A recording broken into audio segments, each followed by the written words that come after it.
Welcome to Llangollen Railway Engineering. This is the first of what may be a series of engineering video updates, just to show you what's going on with the loco and the build here at Llangollen.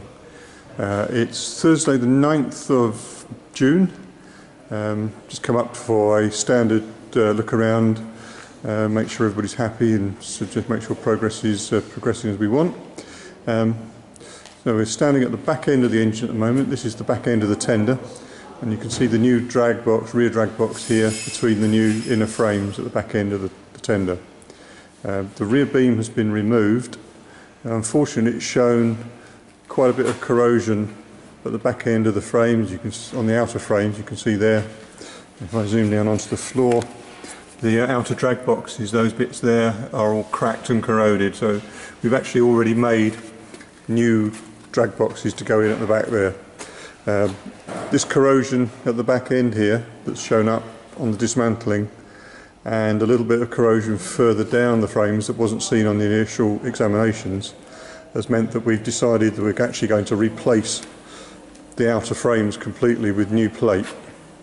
So already the brake hanger brackets and the horn guides have been removed, ready for replacement with the new plate. I'll pan down onto the floor here. You can see there the horn guides and the brake hangers that have been removed. So they'll go back onto the new plates when they're finished and ready. The front drag box for the tender on the floor, removed out of the chassis for drilling of holes, ready for when it goes back in permanently. And we look up, these the new inner frame plates in position and have been painted up by the volunteer gang. So that's basically the progress on the tender at the moment. I'll show you the new frame plates which have already arrived. They're outside in the yard in a little while, once we've done the tour. The loco itself, cab is still on, and on the chassis itself, the driving wheels are still in position. The original thought was that we would actually lift the chassis off of its driving wheels, but the decision's been made that we're going to stay on the wheels.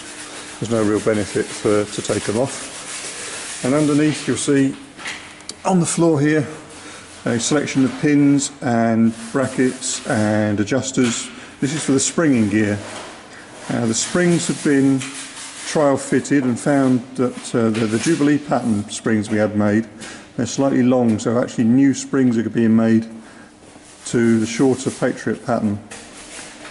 So that's being done at the moment. The motion girder has been removed for some additional machining. So the girders normally fit up here on these pads and sit up under the foot plating here and mount onto those bolts at the back end there. So they've been taken out. All the bushes for the expansion links have been manufactured, and in actual fact I saw them on the foot plate here earlier, just to show you what they are. There's a batch of spring pins. I'll move the drink out of the way.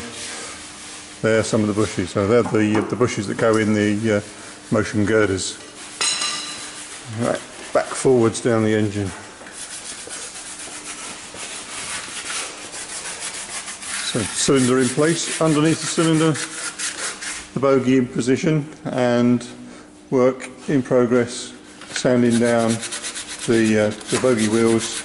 This close wheel here has just had the first coat of black applied this morning.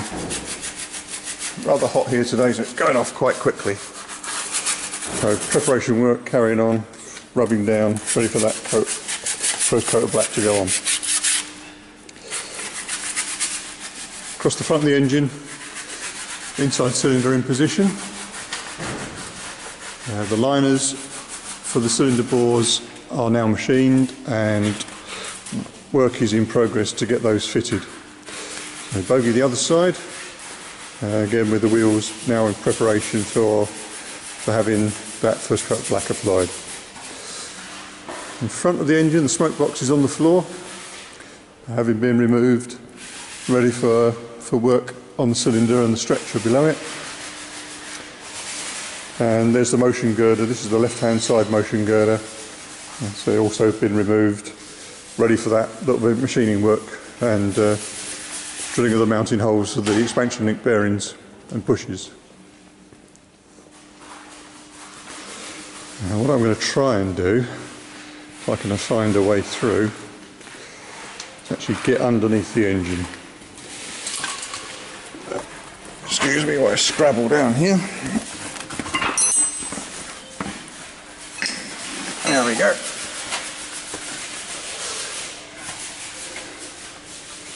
Go back to the back first. Now we're looking back now. We're standing in where the firebox would normally be. There's the rear axle behind us and the drag box at the back there and the information board that's actually mounted on the back of the cab at the moment.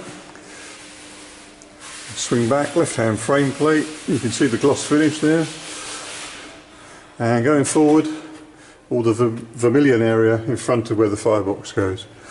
Now you can see there in front of me the crank webs for the crank axle, and in front of that, right down in the middle, we're looking straight through the bore of the inside cylinder, and right in the distance you can see the back of the drawbar and draw hook that's mounted on the front beam. So that's looking straight through the bore of the inside cylinder. A view you don't normally see. So there we go. Down a bit further. Inside the driving wheels, this is basically where all the springs would be if they were in position. So it's the centre axle there, the axle box and mounting. Right. See if I can clamber out without falling over again.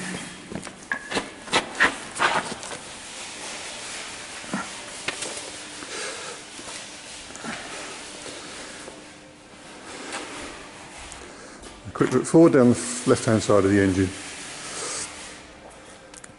So this is the tender frame once again showing that the horn guides have been taken off and work's in progress to remove the brake hangers. Oh, sorry, spring hanger brackets.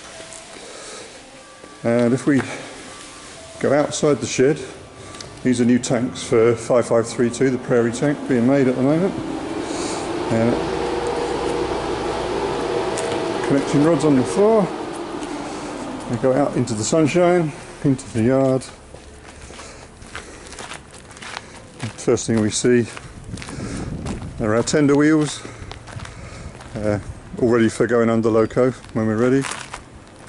And on the floor in front of them, that's the new profiled tender frame plates. So they